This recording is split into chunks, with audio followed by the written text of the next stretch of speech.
So while we work through the apiary, we continually call out, the weak and the small colonies, leaves us with these dead spots. So what we do, it's nice having these little 5-frame nukes on hand, because what we'll do is we'll come around and we'll drop these 5-frame nukes into this spot. And these guys, they're running a frame and a half of brood, a real decent small little nest.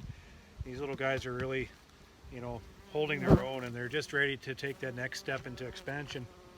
But we're going to drop them down into this dead spot, and then through the bee work today, we're able to, gather up a few boxes of brood from our beehives, brood and bees. So this is surplus that we collected today. So nice little sheets of brood with bees on them.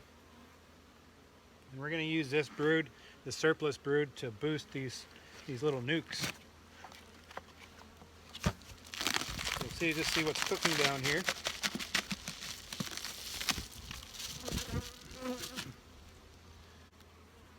So I find the longer I keep bees, the more of these little tricks that I start employing to manage workload and just fighting that continual attrition of our apiary.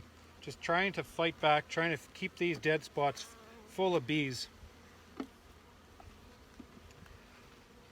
And one of those, is to make up nukes. Just keep on making nukes. We make up these queen cells, and with any type of strength, we just keep on filling the boxes with brood, drop cells in, have these little unit scope, and taking advantage of my indoor wintering shed, I can winter smaller units inside there. So these guys come through really small. You've probably seen a video I had earlier, and I'm looking at, little clusters, smaller in the size of a volleyball, eh?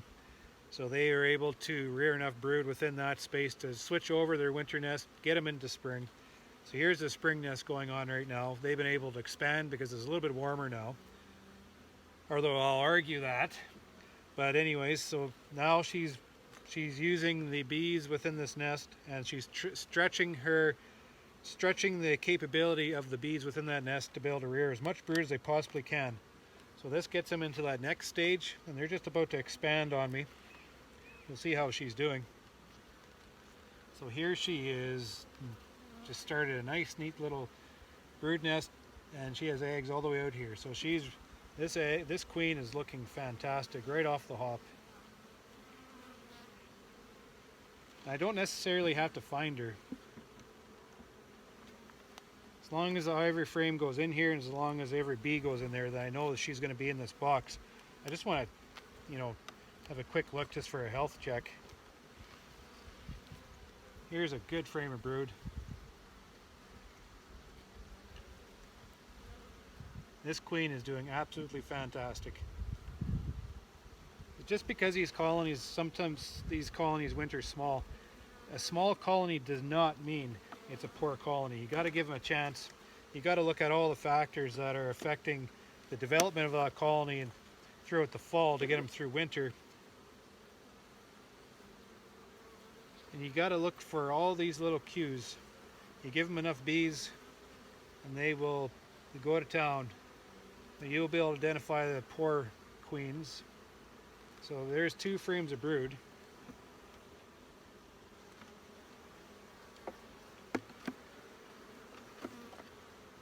These guys picked the pace up quite nicely. So I haven't found the queen. I must have missed her. Where are you? But I'm not going to waste my time looking for her because I got too much to do right now. She could be on the sidewall. She could put in on the frame I put in already. Would have been nice to see her. It's always nice to see the queen. So I'll make sure every bee goes in there by shaking these bees in.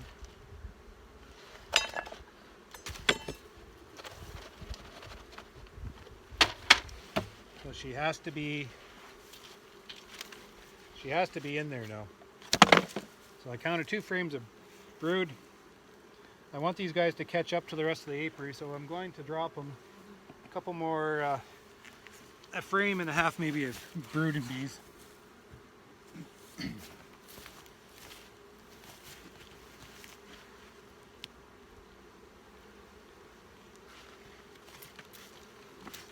So I just spray them with a little bit of Honeybee Healthy mixed with water, really diluted down, because what I want to do is I want to take the new bees on this brood. I just want to confuse them a little bit, so when I drop them in here, they're not in instant fight mode.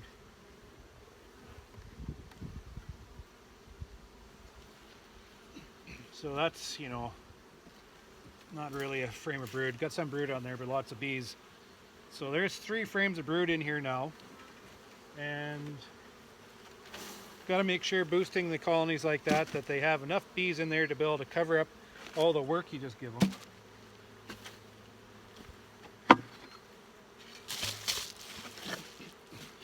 And I'm running out of brood comb, so I'm dropping foundation around.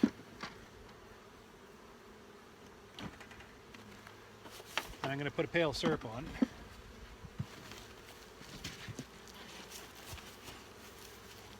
Oh, just about forgot.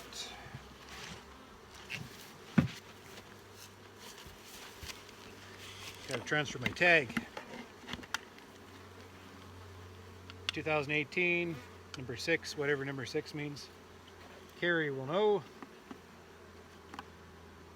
She's busy looking through her records as she's identifying all these hives that were coming through as we're doing our equalization round, and just finding these good queens, and we're able to you know, track the it's really hard to track, you know, the bloodline of the queen past 2 generations, but you keep seeing influence of a certain type of bee you put in. We've started with an old, we call her Blue, she's an old Kona queen, and we did a lot of grafting with her 4 or 5 years ago.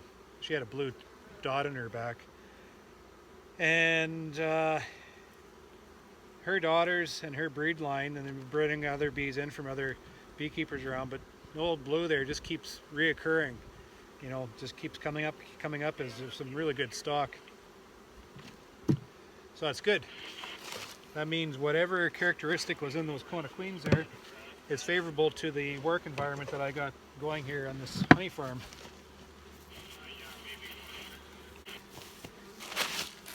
These guys are good to go. We'll come back and we'll check on them. A